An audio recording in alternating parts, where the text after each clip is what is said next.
Эфир нашего телеканала продолжит брифинг оперативного штаба по противодействию коронавирусу. Узнаем о текущей эпидобстановке и принимаемых мерах в регионе. Ольга Валерьевна, здравствуйте. Какова на сегодня эпидобстановка в республике? Добрый день, уважаемые жители Республики Саха-Якутия. Текущая санитарно-эпидемиологическая обстановка в республике характеризуется 105 новыми случаями коронавирусной инфекции. В столице республики зафиксировано 60 случаев. Продолжает фиксация больше 10 случаев, 13 случаев фиксации в Мегино-Кангаласском районе. Еще раз обращаю внимание на Мегино-Кангаласский район. С учетом того, что сегодня приняты все организационные меры со стороны органов государственной власти, Министерства транспорта, Министерства труда, Министерства предпринимательства, Министерства здравоохранения, а также федеральные органы и органы местного самоуправления, направленные на то, чтобы ситуацию непосредственно в Мегино-Кангаласском районе, Улусе, свести, к недопущению распространения инфекции. Увеличилось количество лиц у нас зараженных в Чурапчинском Улусе. 7 фиксируется сегодня случаев.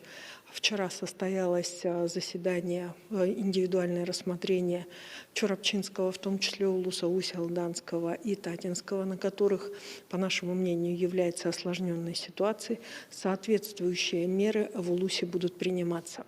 Увеличилось количество случаев и зафиксировано 6 случаев в Амгинском Улусе, в Намском Улусе 4 случая, в Сундарском Усть-Алданском по 3 случая, в Алданском, Горном, Нюрингринском по 2 случая, в Верхоянском, Кобяйском, Аймиконском по 1 случаю. Особое внимание, безусловно, я обращаю как правило, на Северные Улусы, на Верхоянские и Аймиконские районы, в которых сегодня фиксируется по 1 случаю, соответственно, и 1 случай должен стать предметом очень такого детального рассмотрения со стороны оперативных штабов и настороженности со стороны граждан этих районов.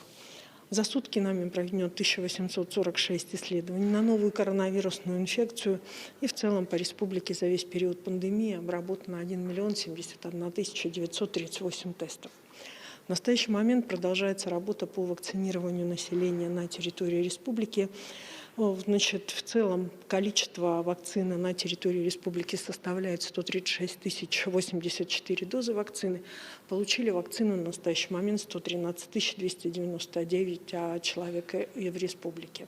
Таким образом, из поступившей вакцины использована вакцина на 83,4% от общего объема вакцины. Мы приглашаем вас также, граждан республики, на вакцинирование. Соответственно, сегодня у нас не доставлена вакцина лишь только в северные районы. Оно связано прежде всего с нашей территориальной особенностью. Во всех остальных районах соответствующая вакцина присутствует, поэтому граждане могут приходить и проходить вакцинацию. Уважаемые жители Республики Саха-Якутия, со вчерашнего дня в ряде районов республики для школьников введено дистанционное образование. А это значит прежде всего, что окончание учебного процесса пройдет в таком онлайн-формате. В связи с этим просьба, рекомендация к родителям детей в обязательном порядке, прежде всего, отслеживать саму по себе ситуацию по месту нахождения детей и, конечно же, при первых же признаках заболевания обращаться в наши учреждения здравоохранения, которые работают по полным графикам в режиме повышенной готовности.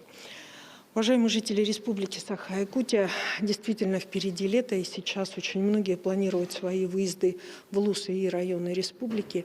Соответственно, на настоящий момент оперативный штаб рекомендует соблюдать 2-недельную изоляцию при переезде соответственно, из города Якутска и из районов, в которых на настоящий момент является обстановка повышенной, для того, чтобы все-таки не заражать родственников и для того, чтобы не давать распространения инфекции.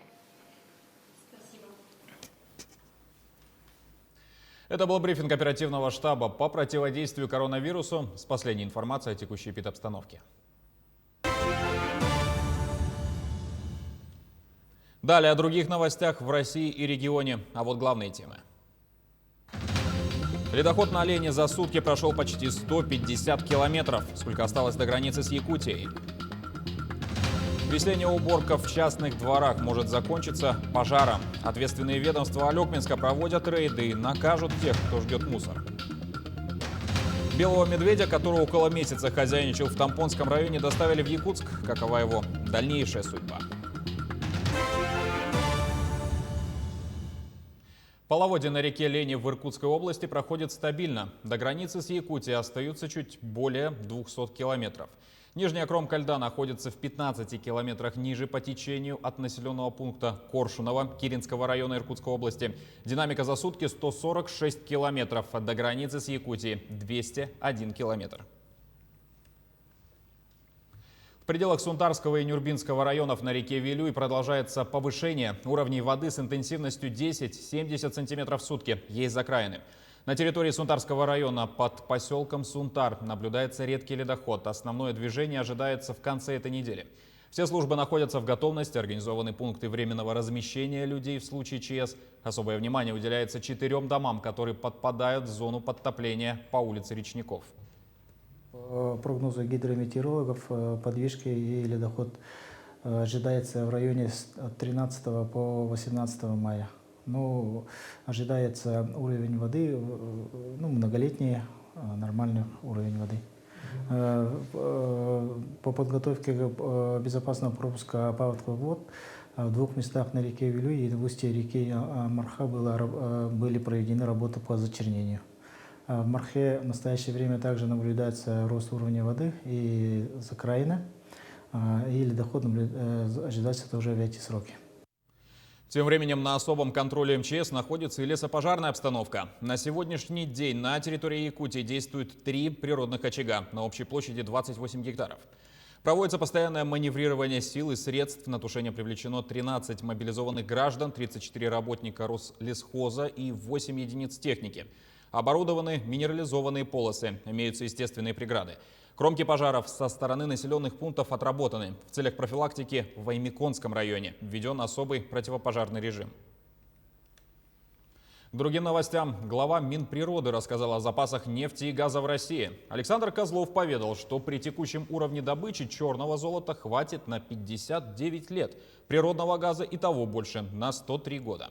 Некоторые месторождения высвобождаются уже сегодня, другие же, напротив, еще не получили полную нагрузку. Кроме того, сроки исчерпания ресурсов будут зависеть от геологоразведки, в том числе в труднодоступных местах. Сегодня в мире отмечают День медицинской сестры. В ковидном отделении, которое располагается в 4-м корпусе Республиканской клинической больницы, работают 18 медсестер и 24 санитарки. Стоят на страже жизни и здоровья непосредственно в красной зоне, практически без выходных. Там расположено 90 коек. В связи с увеличением количества зараженных 30 из них были открыты дополнительно в конце этого апреля. Только за выходные поступило 33 человека. О буднях врача нам рассказала старшая медицинская сестра инфекционного корпуса. Очень сложно работать в таком костюме. Вот с утра они на работу приходят в 8 часов, и до 4 вечера они находятся на посту. Потому что очень много работы, очень много систем, уколов, и вообще не успевает даже спускаться в чистую зону. Работы много, расширение коек идет. Весенняя уборка в частных дворах может закончиться пожаром. Убирая свою территорию, граждане предпочитают не вывозить мусор, а сжечь его. Ответственные службы в связи с этим проводят рейды в частном секторе. В один из них отправилась Елена Фаст. Весенний период считается достаточно сложным для службы пожарных. Тепло еще не наступило, вместе с этим снега уже практически нет, что дает возможность быстрого распространения пламени при пожаре. В связи с этим продолжаются профилактические рейды совместно с рядом служб. В рамках операции «Жилища», проводимой на территории республики, и также в связи со сложной обстановкой в Алекминском районе, так как у нас с 26 марта введен особый противопожарный режим, в связи с ростом пожаров проводятся профилактические мероприятия совместно с заинтересованными службами по домам, по жилому фонду. В Алекминском районе почти 100 семей на особом контроле у социальных служб. Многие из них проживают в домах с печным отоплением. Проверяем ваши жилищные условия. У вас печка, да? Поэтому такие совместные рейды стали проводить чаще. У нас проведено 6 совместных рейдов. Общей сложностью у нас охвачено 37 семей. Это получается 18 неблагополучных и 18 у нас получается многодетных. Всего в количестве, в результате рейдов проинспектировано порядка 200 человек. Всем вручены памятки, напомнены правила пожарной безопасности по соблюдению. Также доводится сейчас информация до населения о запрете сжигания мусора, сухой травы, так как наступают теплые плюсовые температуры. Основные причины – эксплуатация печей, электропроводка, вышедшие из строя электроприборы. Каждый рейд – напоминание. Пожар – стихия беспощадная. Елена Фаст, Максим Копылов, Алекминск. Дети-инвалиды получат медпомощь вне очереди. Им дадут право приоритетного обслуживания в медучреждениях. Такой законопроект разработали в Госдуме и рассмотрят уже сегодня. Пока право приоритетного обслуживания имеют взрослые граждане-инвалиды. И в отношении детей такой порядок не регламентирован. По данным Пенсионного фонда России, в стране почти 12 миллионов инвалидов, порядка 6% из них – дети. Студентов АГИКИ и АГАТУ перевели на дистанционный формат обучения. Арктический государственный институт культуры и искусств и Арктический государственный агротехнологический университет продолжат работать в смешанном формате лишь с выпускниками. Решение принято до стабилизации эпидобстановки в регионе. Пока же обучающимся рекомендовали соблюдать режим самоизоляции до 30 мая. Ограничения коснулись и студентов, проживающих в общежитиях.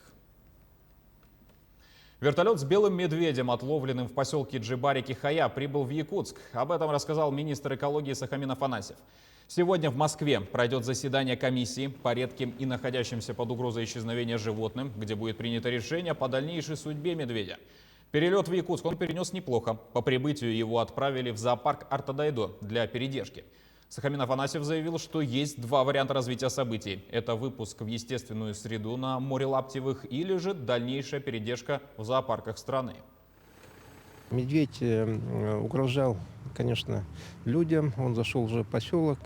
И в местах естественного пребывания он не мог добывать себе пищу.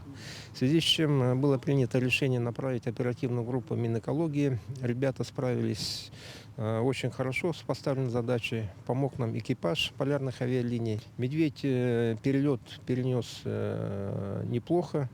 Сейчас коллеги повезли в зоопарк республиканский для передержки и для карантинных мер. Возможно, Мишка пока гостит в Якутске поможет ученым. Ведь на этой неделе стартует научная экспедиция по изучению белого медведя и других морских млекопитающих под названием «Хозяин Арктики». Впервые акция прошла в прошлом году. Тогда ученые провели тестовые авиаучеты вдоль побережья Карского и Баренцева морей.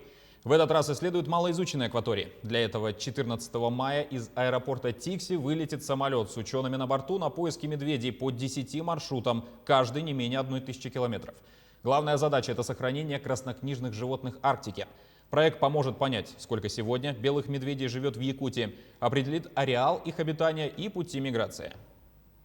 Нам очень важно понять вот эту миграцию, куда она идет, зачем идет, что они делают, что сегодня с сырьевой базой происходит для медведя. Потому что, посмотрите, не просто сегодня медведь белый зашел в середину Якутии, в Джибарики. Представляете, он зашел куда? Он прошел 1000 километров. Спокойно зашел там, где моря нету. Мы ждем от вас, ученых. Соответственно, эта программа для нас очень важна и интересна. К этой минуте пока вся информация. До встречи в эфире.